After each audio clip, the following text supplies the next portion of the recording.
participé, aussi nombreux. Nous allons procéder tout d'abord à l'élection du secrétaire de séance. Et qui est candidat? Monsieur Dominique Robert est candidat, visiblement. Ah. Et pour les courants d'air. Il prend soin de notre santé. C'est gentil, et surtout de ma gauche. En l'absence de candidat autre, je vous propose Bernard Grosbeau, qui est pour cette candidature, qui s'abstient, qui est contre. Merci Bernard d'assurer le secrétariat. J'ai les excuses de Maurice Didier qui donne pouvoir à Bernard Grosbeau, de Hervé Cherpeau, momentanément hospitalisé, mais ça se passe bien visiblement, qui donne pouvoir à Franck Joly, et d'Olivia Debatty qui donne pouvoir à Blandine Bamet-Monfray, Madame Blandine Bamet-Monfray. Nous allons attaquer par l'approbation du compte-rendu de la séance du 28 juin 2021. Avez-vous des observations à formuler sur ce compte-rendu? Si vous n'avez pas d'observation, qui est pour l'approbation du compte-rendu tel qu'il vous a été adressé, qui s'abstient, qui est contre, je vous remercie. Abstention. Pardon. J'étais absent, abstention. Ah oui. Pour un papa. Il a l'heure aujourd'hui.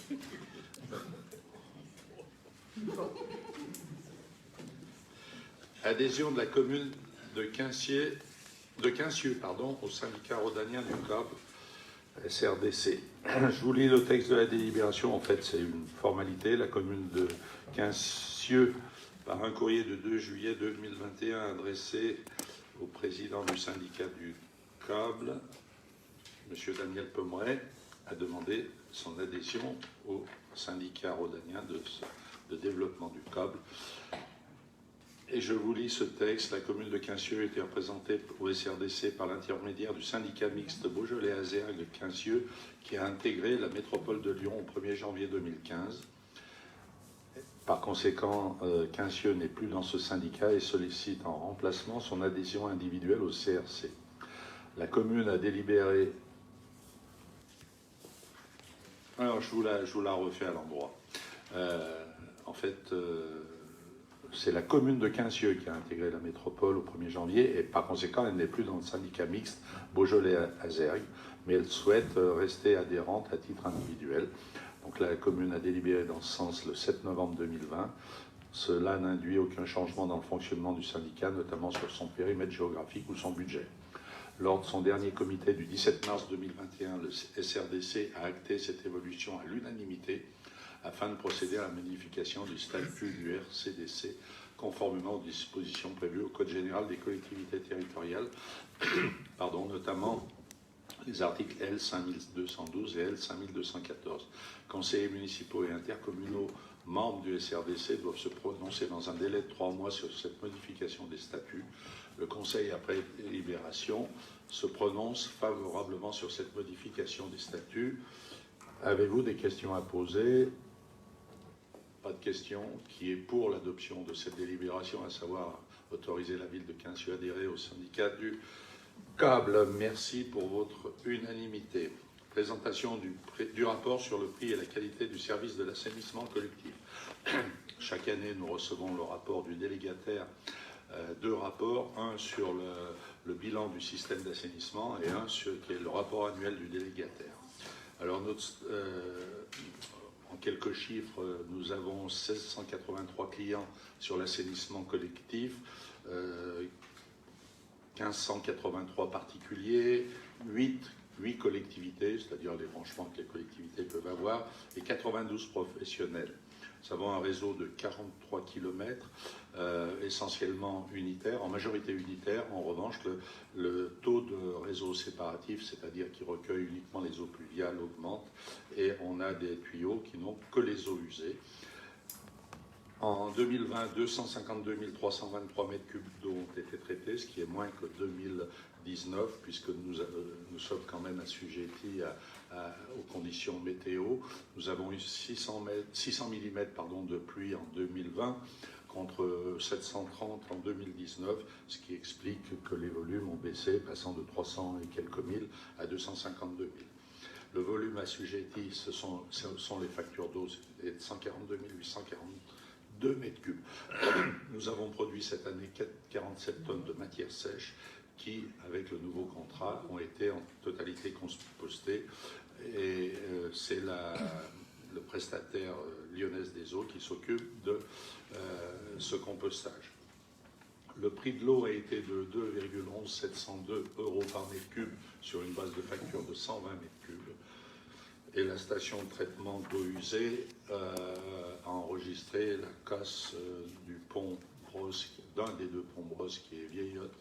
Et nous adopterons probablement lors d'une prochaine réunion un nouveau mode de fonctionnement, à savoir une oxygénation par des jets d'air envoyés en fond, des jets d'oxygène envoyés en fond de cuve, ce qui permettra d'avoir une aération moins mécanique, plus physico-chimique, et moins de pièces en mouvement, ces pièces qui entraînent une usure parfois rapide des organes de fonctionnement, puisque nous sommes quand même dans un milieu relativement agressif.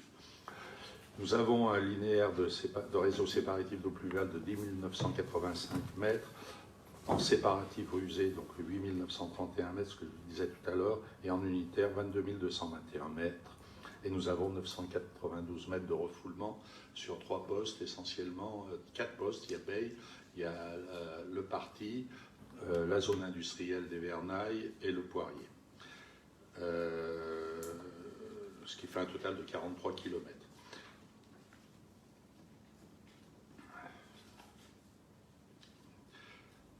On va poursuivre cette année l'augmentation de la mise en séparatif. Le schéma directeur d'assainissement va démarrer prochainement, la révision du schéma avec l'entreprise Safège. Et donc nous pourrons envisager de nouveaux travaux à l'issue de ce diagnostic ou encore diagnostic pour améliorer justement nos réseaux, la performance des réseaux, éviter et que des eaux pluviales qui ne sont pas gérées à la parcelle aillent dans les tuyaux séparatifs, et aussi par des renouvellements de canalisation, éviter des entrées d'eau claire parasites, soit par les nappes qui remontent ou par les pluies qui font que les eaux de ruissellement rentrent dans les réseaux par des mauvais emboîtements ou des casses. Tout à l'heure, j'étais à une réunion du syndicat de rivière. Justement, le responsable de l'agence de bassin insistait sur la nécessité de désartificialiser des secteurs.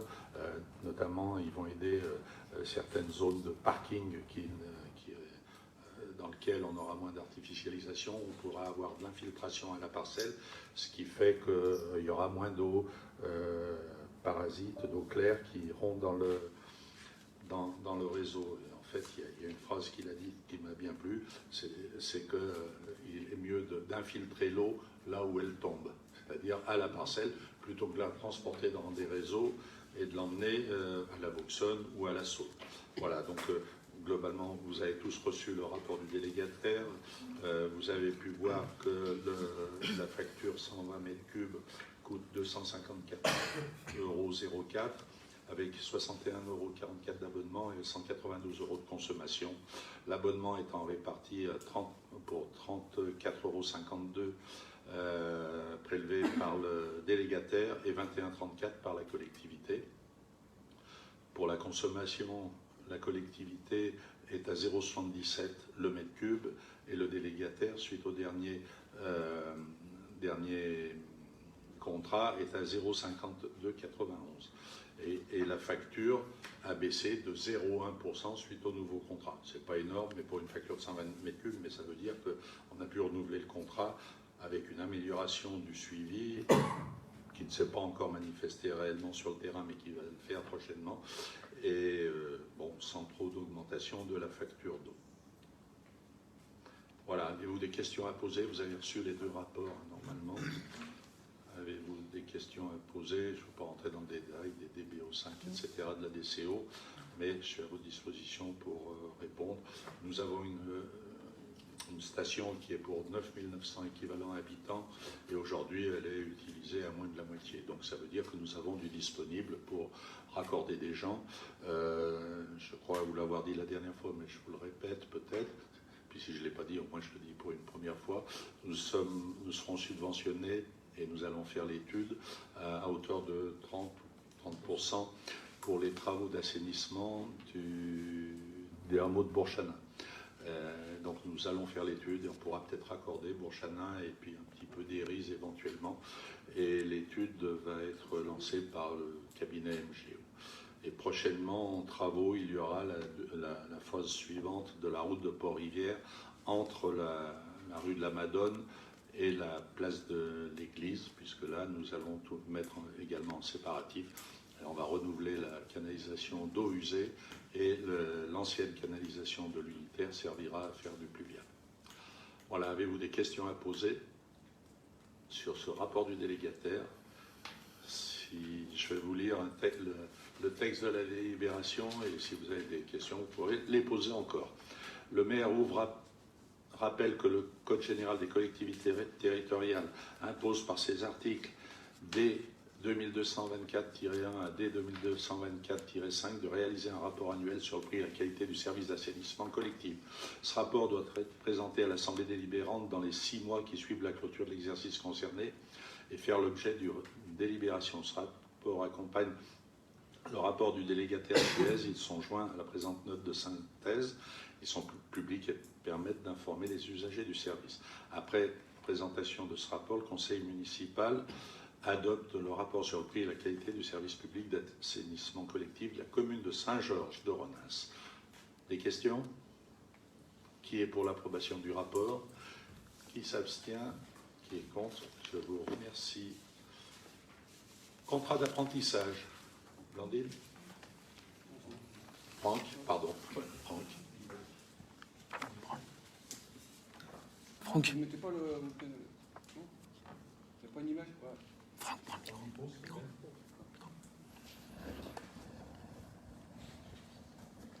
Donc la commune aimerait bien donc signer un contrat d'apprentissage avec une personne donc qui devrait arriver. Enfin, donc on aimerait qu'elle arrive donc cette semaine.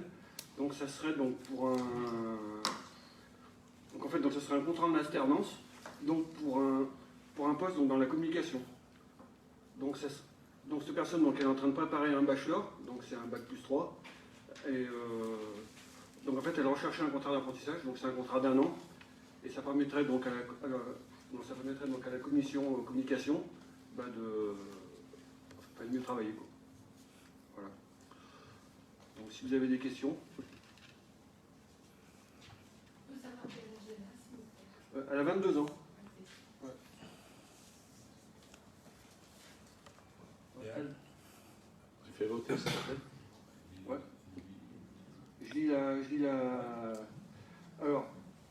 Donc, vu le Code du travail, vu le Code général des collectivités territoriales, vu la loi numéro 92-675 du 17 juillet 1992, portant donc dispositions relatives à l'apprentissage, à la formation professionnelle et modifiant le Code du travail, vu le décret 92-1258 du 30 novembre 1992 portant diverses dispositions relatives à l'apprentissage et à la formation professionnelle, vu le décret 93-162 du 2 février 1993 relative à la rémunération des apprentis dans le secteur public non industriel et commercial, vu l'avis rendu par le comité technique paritaire en sa séance du 5 juillet 2021, considérant que l'apprentissage permet à des personnes âgées de 16 à 25 ans, donc sans limite d'âge supérieur d'entrée de formation, pour les apprentis ayant une reconnaissance de travailleurs handicapés, d'acquérir des connaissances théoriques dans une spécialité, de les mettre en application dans une illustration, que cette formation en alternance est sanctionnée par la délivrance d'un diplôme d'État. Considérant que ce dispositif présente un intérêt tant pour les jeunes travailleurs accueillis que pour les services accueillants, compte tenu des diplômes ou titres préparés par les postulants et des qualifications requises par lui, considérant qu'à l'appui de l'avis favorable du comité technique paritaire, il revient au conseil municipal de délibérer sur les possibilités de recourir au contrat d'apprentissage et d'organiser les conditions générales d'accueil des apprentis dans la collectivité. Donc là, on va passer au vote. Est-ce qu'il y a des personnes qui s'abstiennent? Est-ce qu'il y en a qui sont contre? Donc je suppose que tout le monde est pour alors.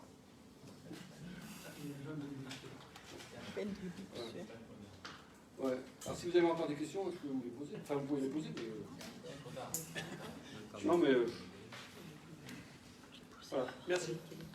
Adhésion aux missions pluriannuelles proposées par le Centre de gestion 60 du Rhône dans le cadre d'une convention unique. Je passe la parole à Blandine. Tout à fait. Donc, je vais vous lire la délibération et après je vous expliquerai.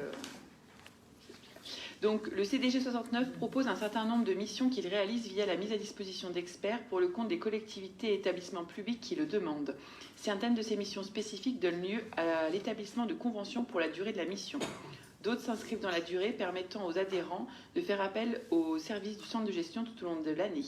Il s'agit des missions suivantes: médecine préventive, médecine statutaire et de contrôle, mission d'inspection, hygiène et sécurité, conseil en droit des collectivités, mission d'assistante sociale, mission d'archivage pluriannuel, mission en matière de retraite dans le contrat du traitement des cohortes, mission d'intérim. Pour ces missions dites à adhésion pluriannuelle, le CDG propose désormais la conclusion d'une convention unique d'une durée de 3 années et renouvelable une fois. Le processus d'adhésion est simplifié. Chaque collectivité qui souhaite bénéficier d'une ou plusieurs missions signe la convention unique. Elle signe ensuite la ou les missions qu'elle souhaite en signant l'annexe 1. Enfin, elle signe les annexes correspondantes qui précisent les modalités de mise en œuvre des missions que le CDG 69 va réaliser pour son compte. La gestion des missions est améliorée. Une fois la convention et ses annexes signées, la collectivité peut solliciter le CDG pendant toute la durée de la convention, 3 ans renouvelable une fois. Pendant toute cette durée, elle peut décider d'adhérer à de nouvelles missions ou d'en arrêter. En cas de nouvelle adhésion, la mission sera réalisée pour la durée restante de la convention unique. Au terme des 6 années, une nouvelle convention sera proposée. La commune de Saint-Georges-de-Renins bénéficie actuellement des missions suivantes: médecine préventive, médecine d'inspection d'hygiène et sécurité, mission en matière de retraite et dans le cadre du traitement des cohortes. Il sera proposé au conseil municipal de poursuivre ces missions. La signature de la nouvelle convention et de ses annexes mettra fin aux conventions en cours avec le CDG 69 qui deviendront caduques. Donc en fait, pour faire simple, ça existe déjà. On a déjà en fait 3 conventions. Donc une pour la médecine préventive, une pour la médecine d'inspection d'hygiène et sécurité et l'autre pour mission en matière de retraite et dans le traitement des cohortes. Et simplement, c'est une simplification administrative. Il n'y aura plus qu'une seule convention qui va regrouper ces trois conventions qu'on avait auparavant. Voilà, donc c'est juste un changement administratif. Qu'est-ce qu'il y a des questions par rapport à ça? Qu'est-ce que ça veut dire dans le cadre du traitement des corps? Le personnel, c'est bien. C'est tout ce qui est retraite, ouais. CDG, ça veut dire Centre de gestion. Centre de gestion, ok. Centre de gestion du Rhône, 69. D'accord. Voilà, donc qui est pour cette délibération? Qui s'abstient? Qui est contre? Merci. Je te laisse continuer. Oui. Avenant numéro 1 au contrat d'assurance groupe conclu entre le Centre de gestion 69 et Sofaxis CNP. Monsieur le maire rappelle que la commune Saint-Georges-de-Renins adhère depuis le 1er janvier 2021 au contrat groupe d'assurance contre le risque statutaire conclu entre le CDG 69 et Sofaxis CNP. Le CDG 69, dans son courrier du 15 juillet 2021, relatif aux nouvelles modalités du calcul du capital d'essai instauré par le décret numéro 2021-176 du 11 février 2021, présente un réajustement du taux global de cotisation fixé à 6,38 au lieu de 6,30. La régularisation sera appliquée lors des opérations de réajustement de la prime de l'exercice 2021 au début de l'année 2022. Le projet d'avenant est joint en annexe à la présente note de synthèse. Donc en fait, simplement, on a été informé d'une augmentation du taux par rapport au capital d'essai. Donc on passe à 6,38 au lieu de 6,30. Voilà, donc c'est quelque chose qu'on doit passer en conseil. Qu'est-ce qu'il y a des questions par rapport à ça? Donc qui est pour cette délibération? Qui s'abstient? Qui est contre? Merci. Et admission en non-valeur. Donc admission en non-valeur. Monsieur... Donc je lis la délibération puis vous donnera des précisions.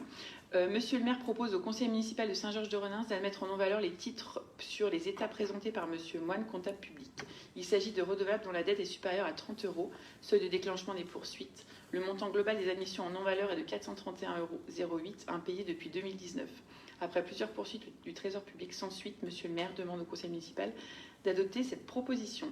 Donc en fait, il s'agit de deux dossiers pour des mises en fourrière. Et sur ces deux dossiers, en fait, il y a une personne qui est décédée et une autre personne qui est portée disparue. Donc voilà, c'est compliqué de faire les poursuites.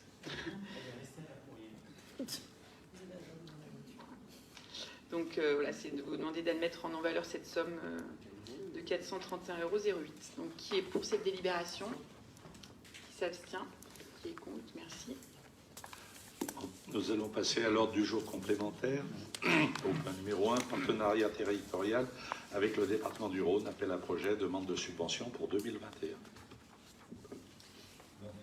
Alors, pour faire l'historique un peu par rapport à ces deux délibérations, lors de l'élection du maire en juin 2020, il avait été donné dans les délégations générales du maire la possibilité de déposer les dossiers de demande de subvention. Mais depuis peu, c'est plus possible de faire comme ça. Il faut qu'on ait une délibération à chaque demande de subvention auprès du département. Donc c'est d'où l'ordre du jour complémentaire. Donc ces dossiers-là ont déjà été déposés, notamment le premier. C'est simplement une précision, enfin un document qui doit être ajouté à la demande de subvention. Donc je vous lis la délibération.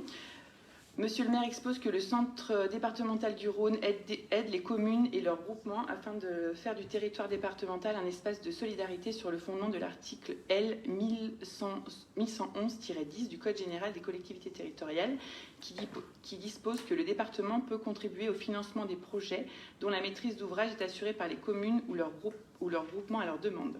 Depuis 2016, la nouvelle politique du département en matière de soutien aux communes s'applique sous forme d'appel à projets. Les projets présentés doivent relever des priorités départementales et s'inscrivent dans une logique de développement durable. Les opérations d'investissement éligibles sont notamment les travaux d'aménagement de voiries communales, pistes cyclables, carrefours.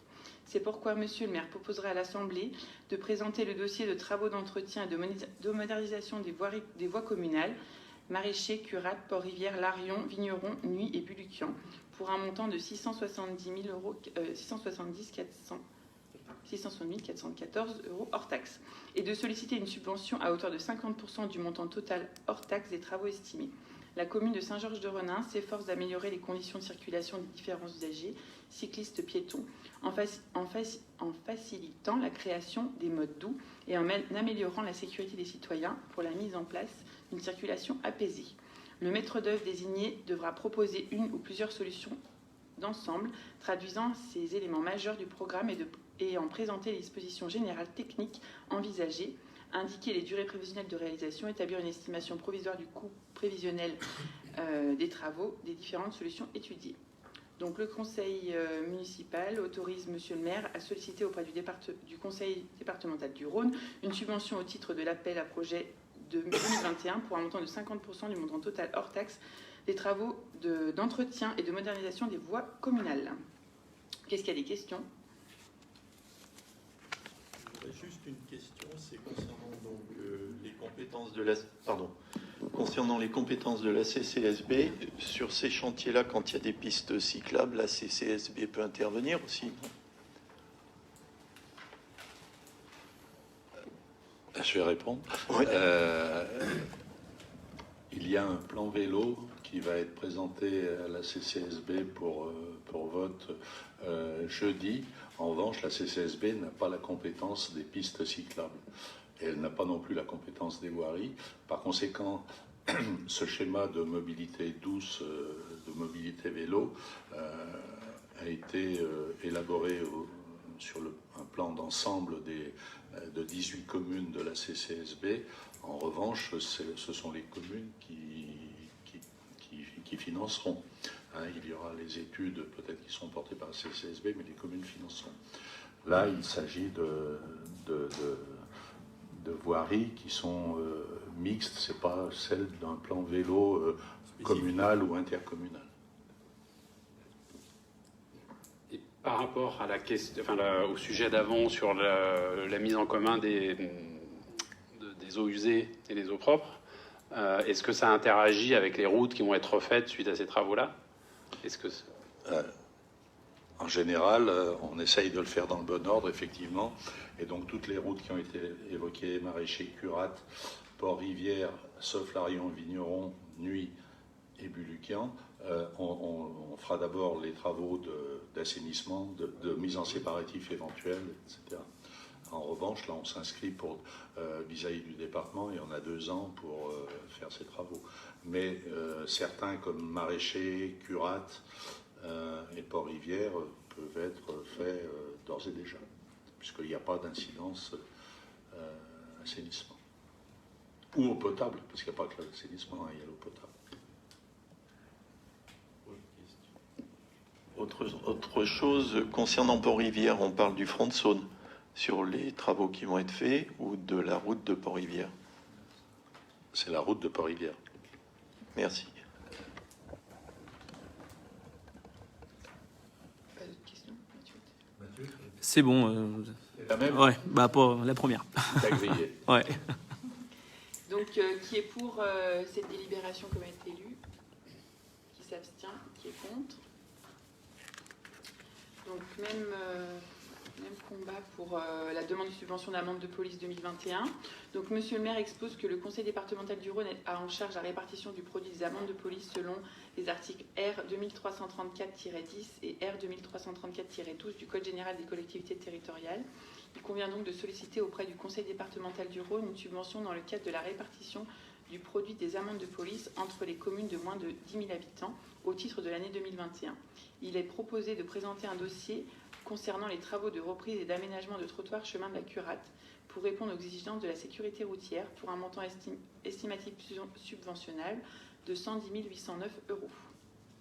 Donc le Conseil, après délibération, autorise Monsieur le maire à solliciter auprès du Conseil départemental du Rhône une subvention au titre de la répartition 2021 du produit des amendes de police d'un montant de 110 809 € et à déposer le dossier de demande de subvention correspondant. Qu'est-ce qu'il y a des questions? Donc, qui est pour cette délibération? Qui s'abstient? Qui est contre? Merci. Et nous arrivons aux questions diverses. Merci Blandine pour cette présentation très claire et synthétique. Questions diverses. Avez-vous des questions diverses? Je crois que... Bernard, je vais... Oui. Dans l'ordre que vous voulez. Allez, Jean-Christophe.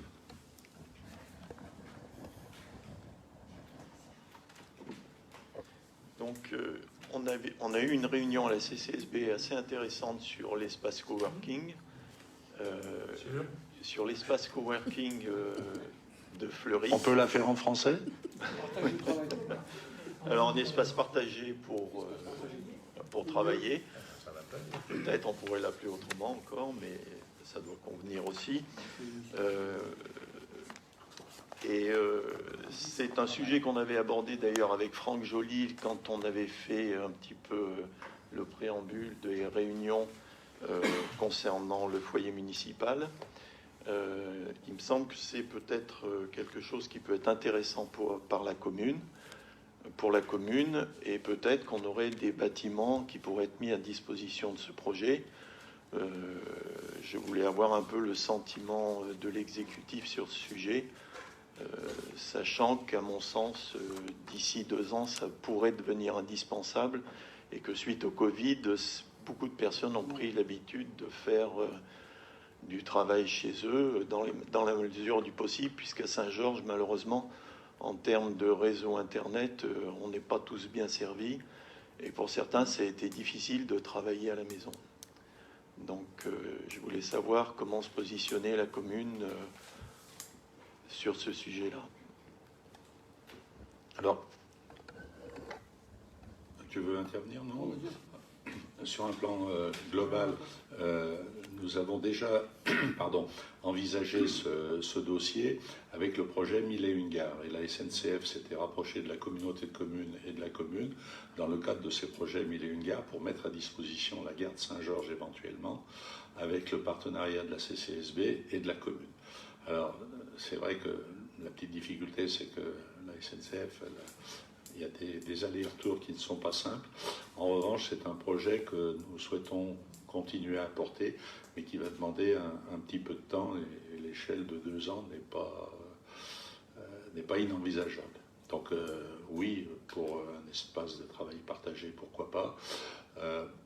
Cet emplacement de la gare est assez stratégique, puisque le quartier va être en développement et il y aura des habitations à proximité. Et puis être dans une gare ou près d'une station où il y a des trains, ça peut être intéressant aussi pour des travailleurs, pour recevoir des gens éventuellement et pour améliorer la mobilité. Donc normalement, c'est un sujet qui va être traité pendant ce mandat, de toute évidence. En principe, oui. Mais on n'est pas tout seul.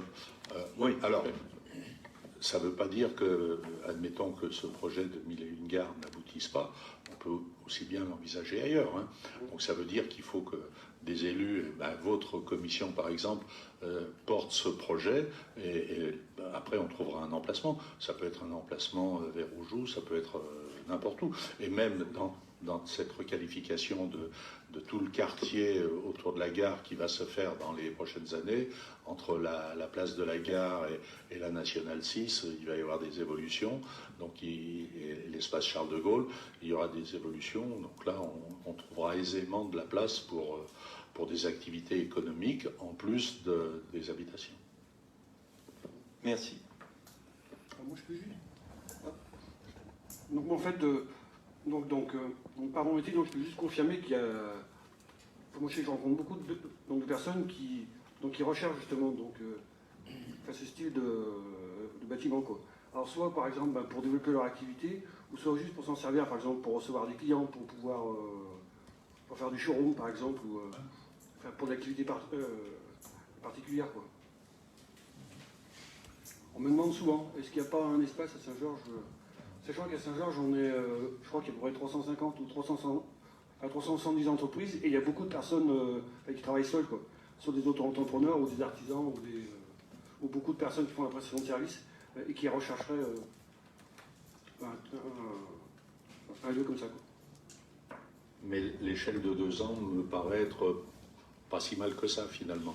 C'est la raison pour laquelle moi je vous invite et je vous incite à ceux qui parlent un peu d'économie à vous réunir et à essayer d'avancer.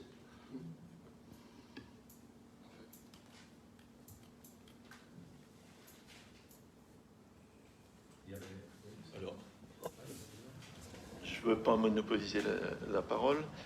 Simplement, je voulais faire une annonce concernant, parce que peut-être tout le monde n'a pas fait attention, l'ouverture d'un campus à Belleville, qui me semblait une très bonne chose pour l'avenir. Donc,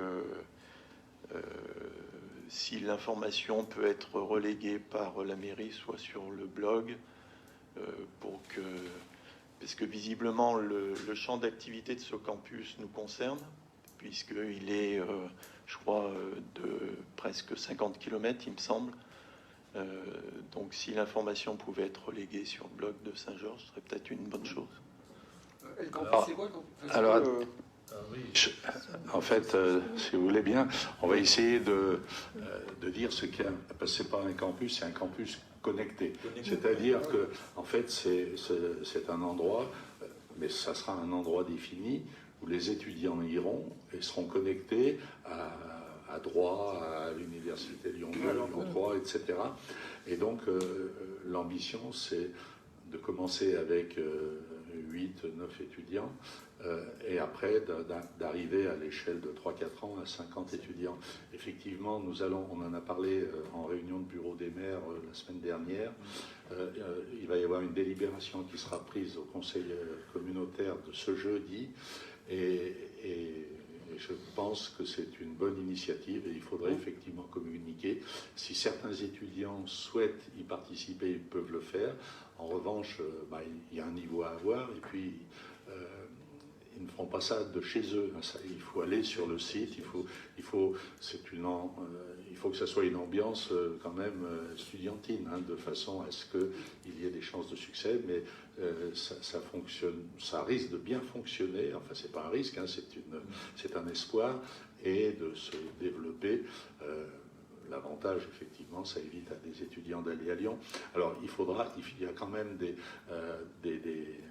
des séquences où il faut se déplacer, où il y a un tuteur qui les suit, donc qui leur permet d'évoluer dans leur propre spécialité respective. Mais c'est une belle initiative qui est à noter et qui peut permettre à des gens des communes alentours dont nous faisons partie de bénéficier de ce système, de ce processus intéressant. Mais si les gens, on va faire une communication, je pense, dans le prochain Saint-Georges Info ou sur votre Facebook, de façon à ce que si les gens sont intéressés, ils puissent se rapprocher de Belleville. Voilà. Ça répond à ta question, Franck? Comment? Ça répond à ta question? Ouais, parfait. C'est bon, Jean-Christophe? Allez, on va passer à Bernard. On va faire la transition. Attends, non, Ah non, mais Bernard, vas-y, je prendrai après. Non, j'allais faire la transition avec la rentrée scolaire. Je vais vous donner quelques informations. Donc, chacun le sait, cette rentrée a eu lieu le 2 septembre dans nos 2 écoles publiques. Tout s'est bien déroulé. En école maternelle, 51 nouveaux scolaires en petite section sont arrivés en classe et ont été répartis sur une entrée entre le jeudi et le vendredi pour un meilleur accueil.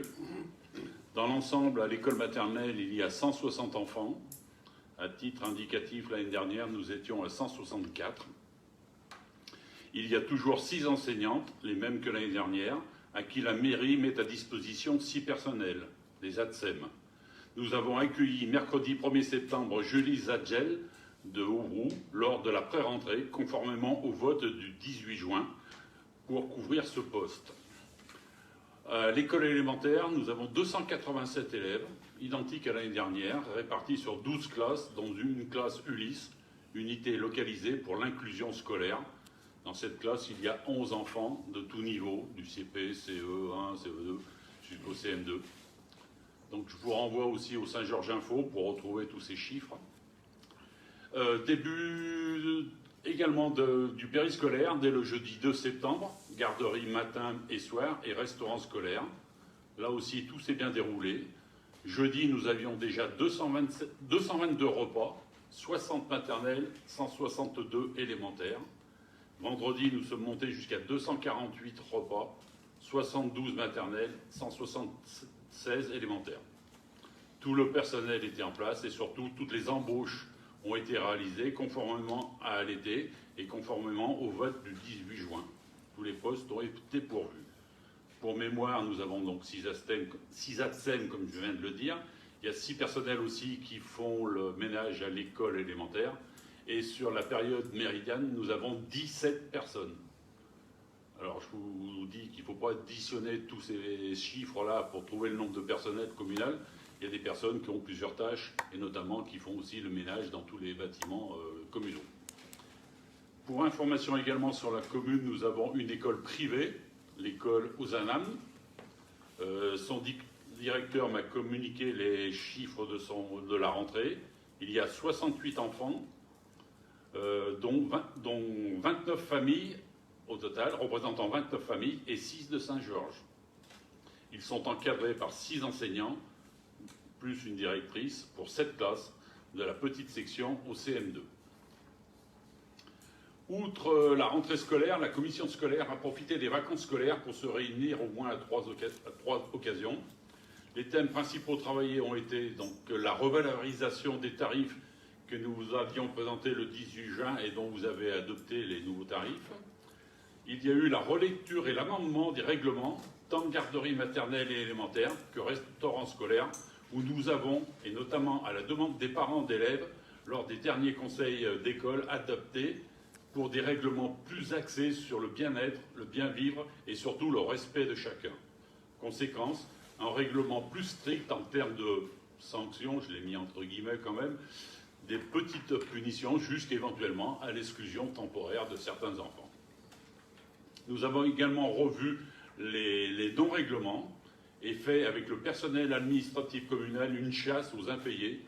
Plus de rigueur sera appliquée. Cela impliquera que tous les parents ne réglant pas leurs factures n'auront plus accès à l'inscription de leurs enfants aux cantines. Bien sûr, il y aura toujours des cas particuliers à étudier. Dernier point et le plus important de notre commission, cette commission a envisagé et mettra en place dès le mois après les vacances de Toussaint un conseil communal d'enfants qui intéressera les enfants de CM1 et CM2. Et nous reviendrons vers vous pour vous en dire plus à ce moment-là.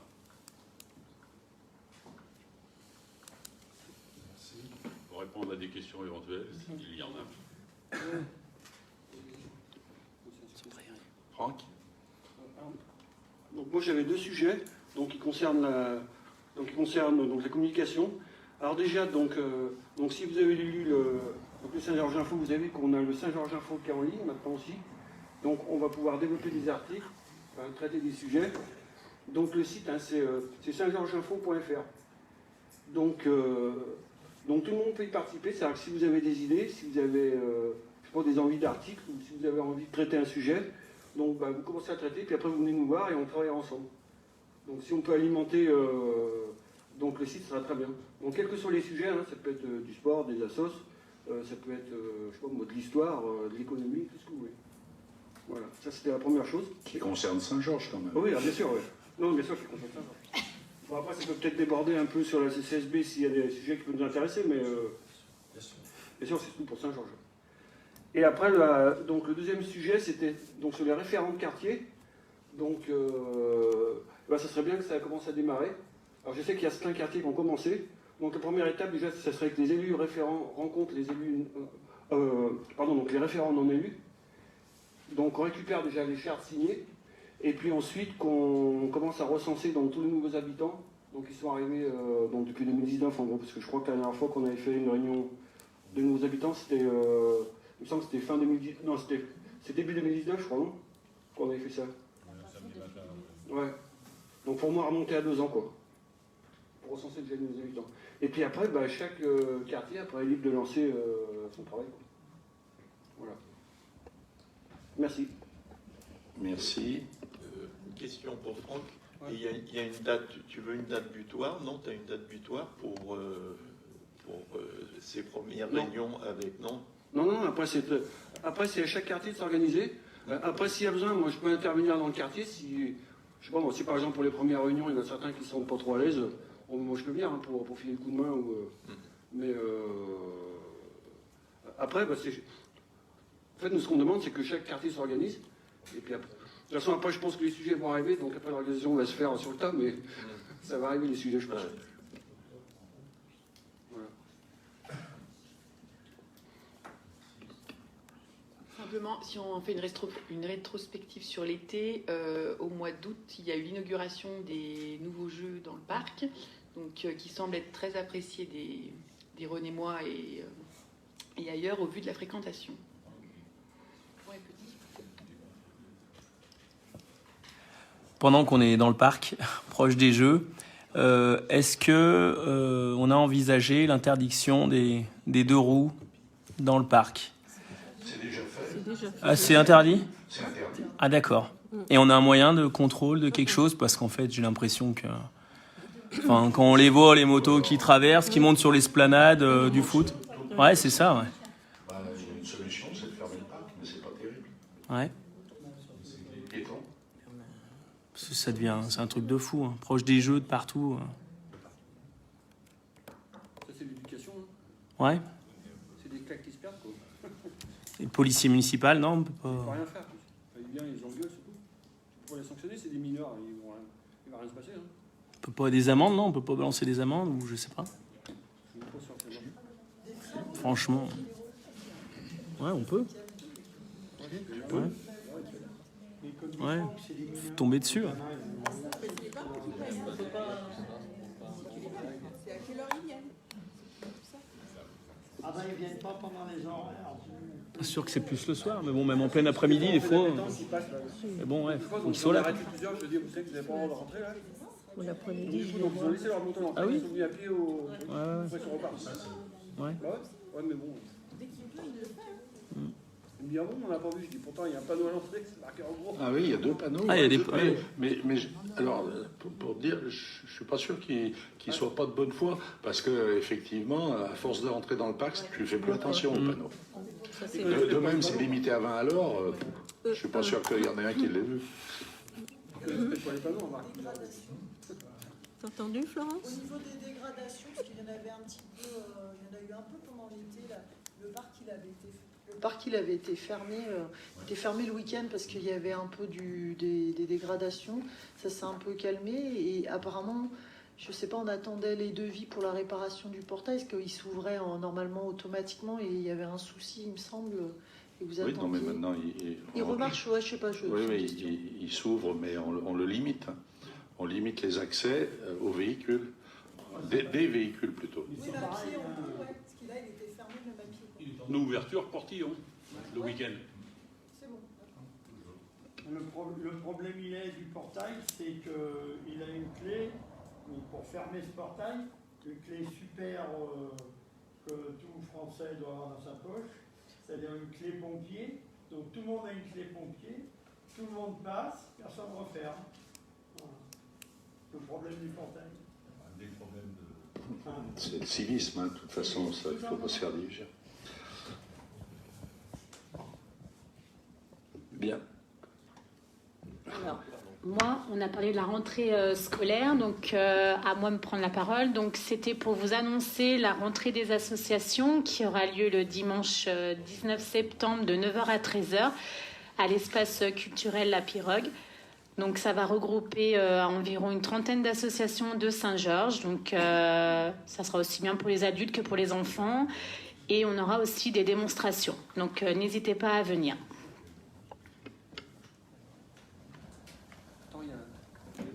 Oui, c'est...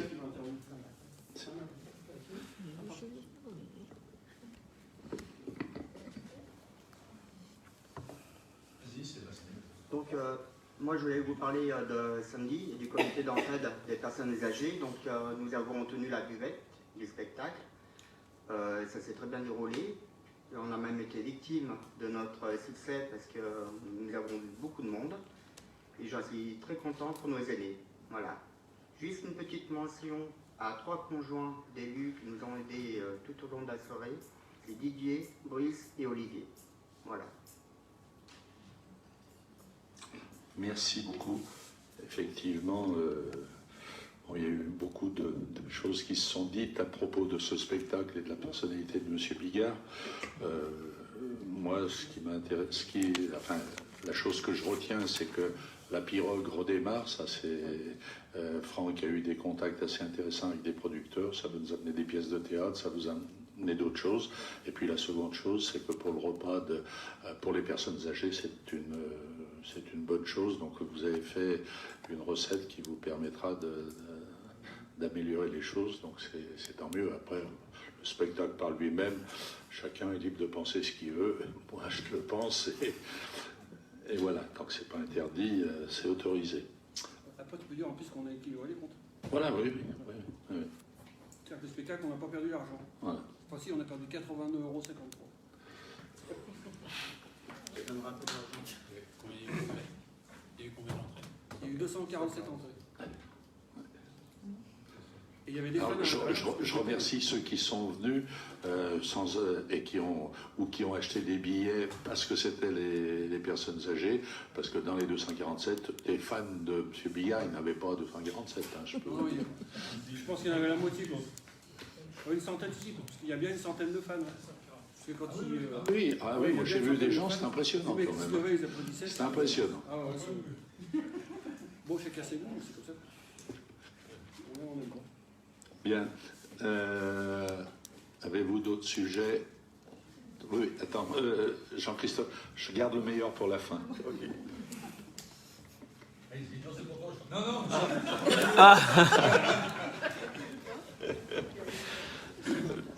je ne serai pas le meilleur. Non, simplement, c'était pour parler d'un problème économique qui ne me concerne pas, mais qui concerne le bar PMU de Saint-Georges, donc le café de la gare. J'ai rencontré à 2 reprises M. Infantino. Effectivement, il a des difficultés en ce moment suite aux travaux, plus Covid, plus les travaux qui ont commencé mais qui n'étaient pas forcément les travaux entrepris dans le cadre de la prise en compte des travaux par la CCSB. C'était d'autres travaux d'enfouissement de réseau. Simplement, là, dernièrement, il n'a plus pu garder son salarié puisque l'activité n'était pas suffisante. Et je me posais la question, et je l'ai posée entre autres à la CCSB, s'il n'y avait pas une éventualité sur la mise en place d'un fonds de compensation pour qu'ils puissent tenir le coup pendant les 2 années qui vont venir. Je mets cette question donc à notre réunion et savoir qu'est-ce qui pourrait être fait légalement par la commune pour pouvoir soit elle aider un petit peu le bar PMU. J'ai pas la réponse concernant la CCSB, mais effectivement tous les fonds disponibles qui étaient prévus par la CSB ont été utilisés dans le cadre d'aide aux entreprises et pour le moment j'ai pas de réponse complémentaire. Alors, 2 choses. Tout d'abord, la compétence économique est du ressort de la CCSB. Par conséquent, il est impossible à la commune de faire des aides directes. Ça, c'est la première chose. Seconde chose, je crois qu'il faut être extrêmement prudent et il faut analyser les dossiers au cas par cas parce qu'il y a peut-être d'autres gens qui sont dans des situations un peu délicates. Ce que je vous propose, pour faire simple, et je pense que c'est quelque chose qu'il ne faut pas évacuer d'un revers de la main, donc il faut l'examiner. Il y a 3 ou 4 personnes qui s'occupent d'économie. Il y a Christian Dugelet, il y a Franck Joly, Pierre Miraillès et vous-même. Donc vous 4, vous vous réunissez, vous examinez les dossiers. En revanche, ça veut dire qu'il faut faire des analyses assez fines, de façon au cas par cas, être le plus pertinent possible. Que ce soit commune ou communauté de communes, nous gérons des fonds publics, donc on ne peut pas faire ce qu'on veut avec, il faut que ce soit parfaitement normé. La commune peut difficilement faire grand-chose, mais on ne peut pas rester insensible à des cas qui peuvent être douloureux. Mais avant de dire on va faire ceci, on va faire cela, il faut que l'analyse soit assez exhaustive de façon à bien intégrer tous les problèmes, tout l'environnement. Voilà. Pour les travaux, ce ne sont pas ceux effectivement du quartier de la gare. Ces travaux sont les travaux qui permettent l'extension des entreprises chez Libertech. C'est-à-dire, on part du transformateur, ces 2 lignes HTA qui montent haute tension, qui montent depuis le transformateur de Saint-Georges-de-Renins et qui vont jusqu'à Libertech.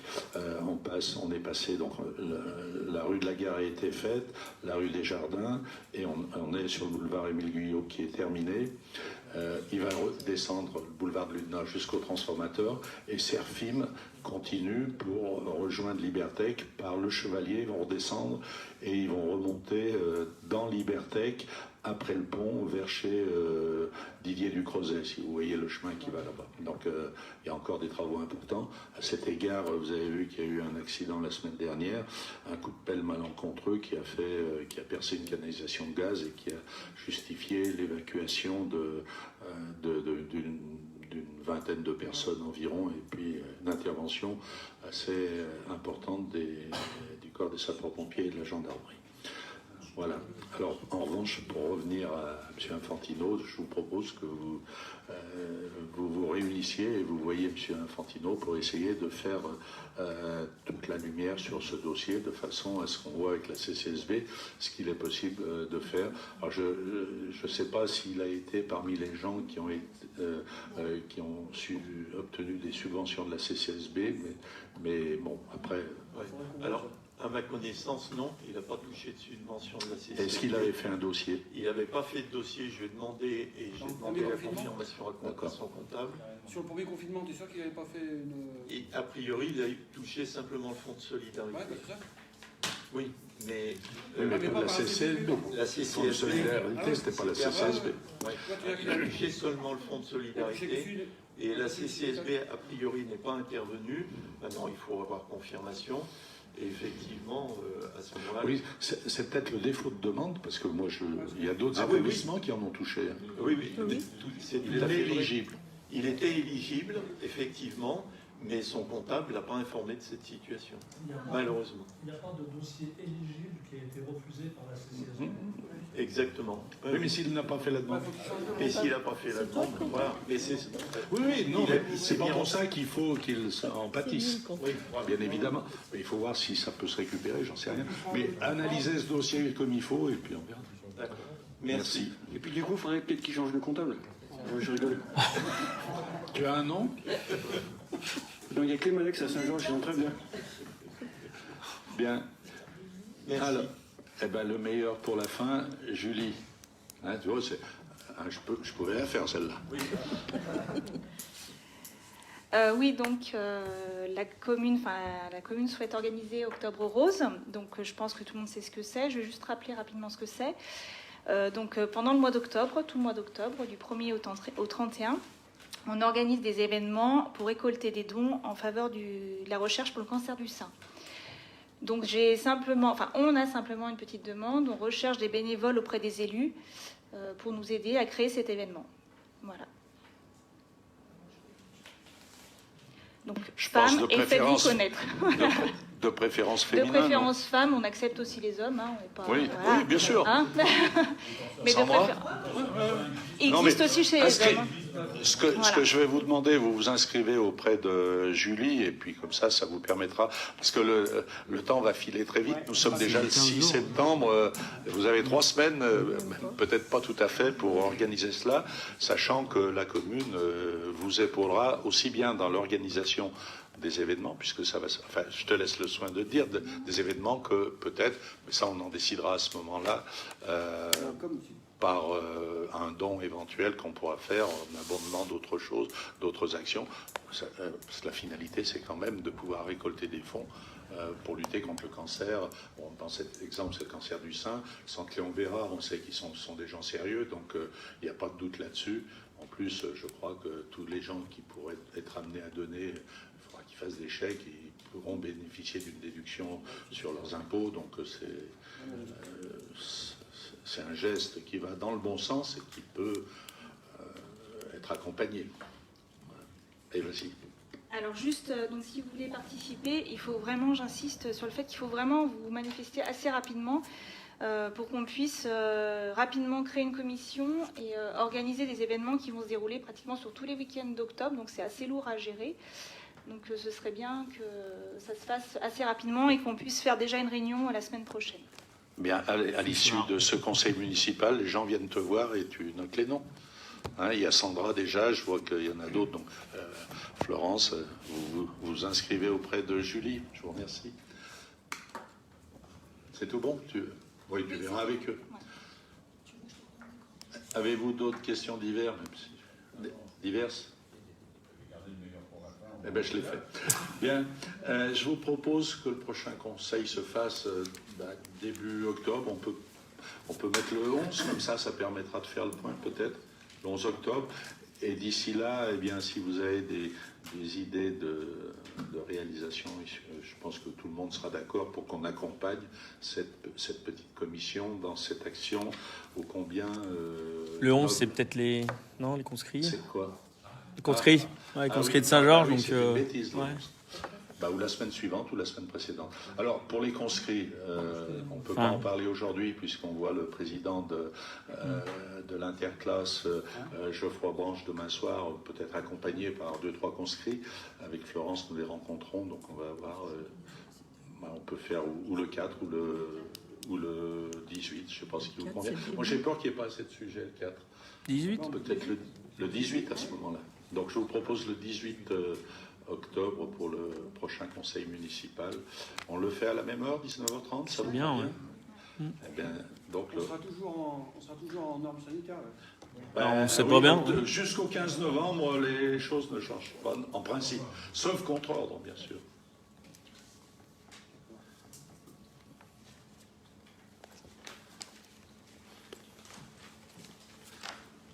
Eh bien, je déclare clos ce conseil municipal du 6 septembre. Je vous remercie pour votre participation très active et surtout pour toutes les actions, toutes les questions diverses que vous avez posées qui étaient fort intéressantes.